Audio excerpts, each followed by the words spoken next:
صرف مخصي زره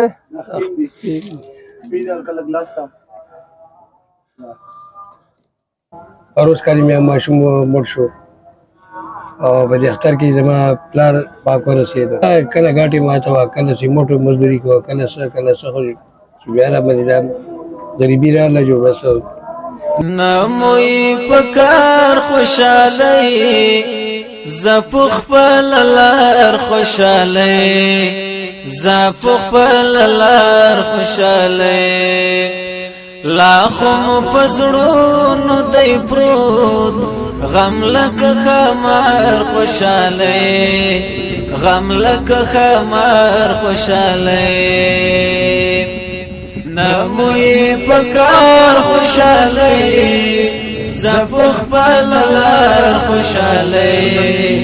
زه په خپل لار خوشحالۍ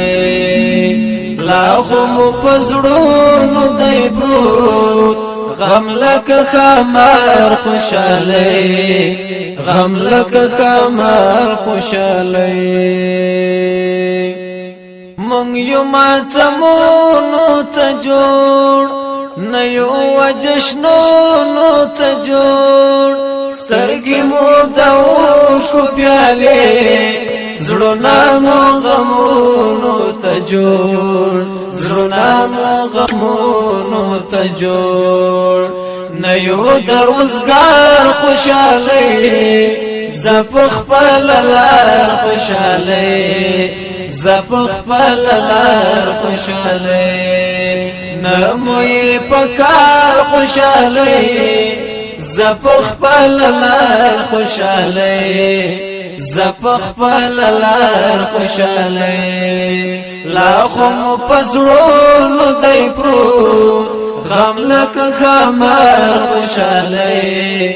غم لکه خمار خوشحالۍ ای په زړګي تورې نړۍ اور بشي در پورې نړۍ یو ځل خو ورانه شي واوره ادم خورې نړۍ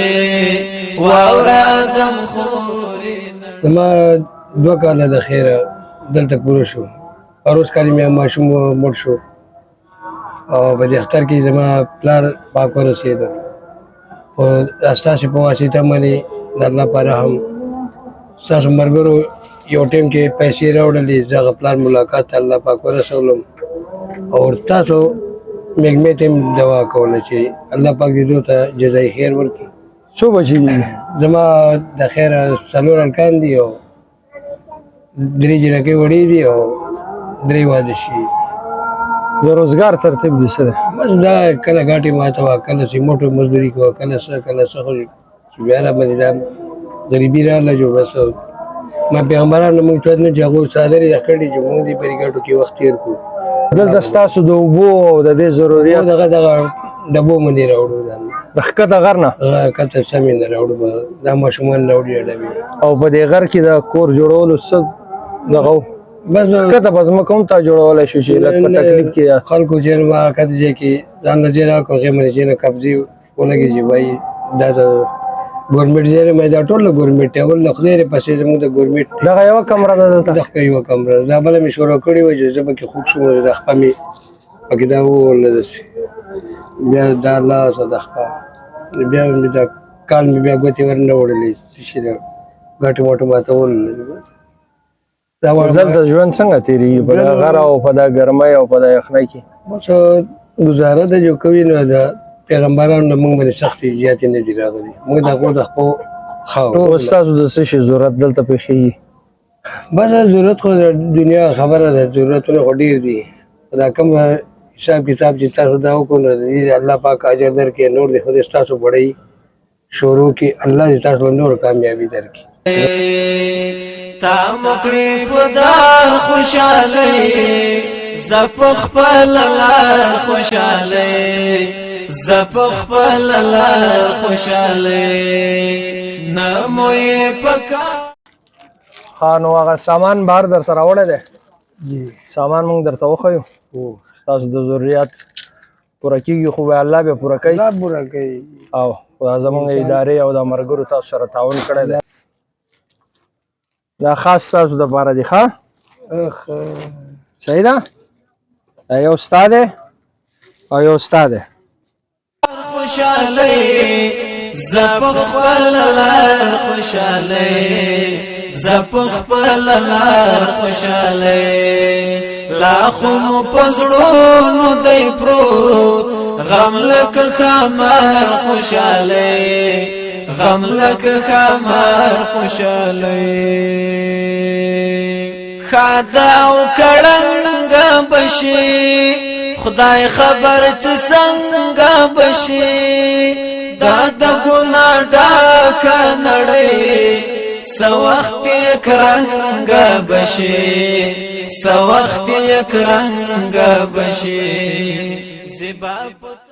دا ستاسو کولر دی جی او دا بستری دی وړه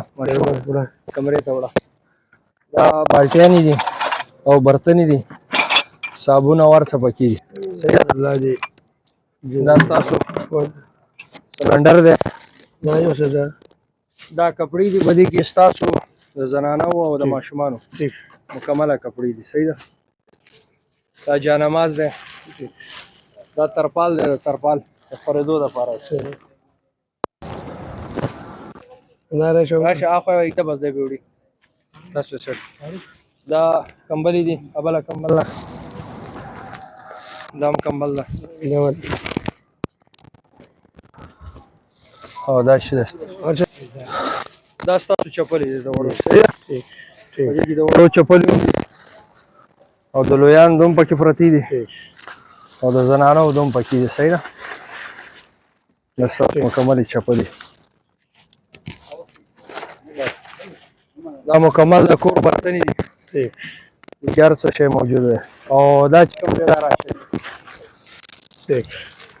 دا راشن دی صحیح ده دې کې هر څه پراته دي غوړي هر څه پراته دي اضافي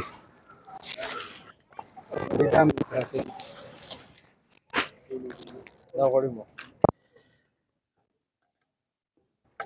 دا وخت مونږ د رحمان ګل کور ته راغلي یو چې هغه د کراچۍ په غونتې غټ ښار کې په داسې ځای کې پروت دی چې هغه کور تاسو وینئ یو خیمه هم نشئ ورته ویلی یو د ریسک اخیستلو ځای دی چې په هغه کې هغه رهایش کوي د هغو خوراک څښاک د اوبو او د بجلۍ د هېڅ نظام ترتیب دلته نشته دی دلته کې موجوده دی موږ ته یو پیغام میلاو شو د الخیر ټرسټ ته نو بیا موږ دا کوشش وکړو چې موږ دوی ته راورسېږو چې کوم د ضروریات زندگی د کور د سامان دی هغه سامان الحمدلله موږ دوی ته حواله کړو نو اوس هم د دوی دغه کور دی د دې دپاره د چت ترتیب دی خرچې ضرورت دی او یو ماشوم چې کوم دی هغه په اوبو باندې سیزل شوی دی د هغه د علاج معالجې خرچه ده که څوک هم د دې بای سره تعاون کول غواړي د ده نمبر به موږ په سکرین باندې ورکو په خپله دې د ده سره تعاون وکړي او د ده سره دې رابطه وکړي او که چېرته د رابطې کولو کې دوی ته مشکلات وي د ټرسټ نمبر به موجوده وي په هغه ټرسټ باندې د دوی سره رابطه وشي او د ده لاره او لیکه او کور چې کوم دی هغه به موږ چې چا هم پکار یې هغه ته وښایو انشاءالله نو انشاءالله د الخیر ټرسټ دا کوشش دی چې داسې کسان مستحقین چې هغه په دور دراز علاقو کې په مشکلاتو کې د هغه سره برپور د خپل وس مطابق چې کوم دی برپور کوشش او مدد وکړي موږ د ده نه اجازت غواړو زپخ پللار خوشاله زپخ پللار خوشاله زپخ پللار خوشاله زپخ پللار خوشاله زپخ پللار خوشاله نموی پکار خوشاله زپخ پللار خوشاله زپخ پللار خوشاله لاخم پزړونو دی پروت غم لک خمر خوشاله غم لک خمر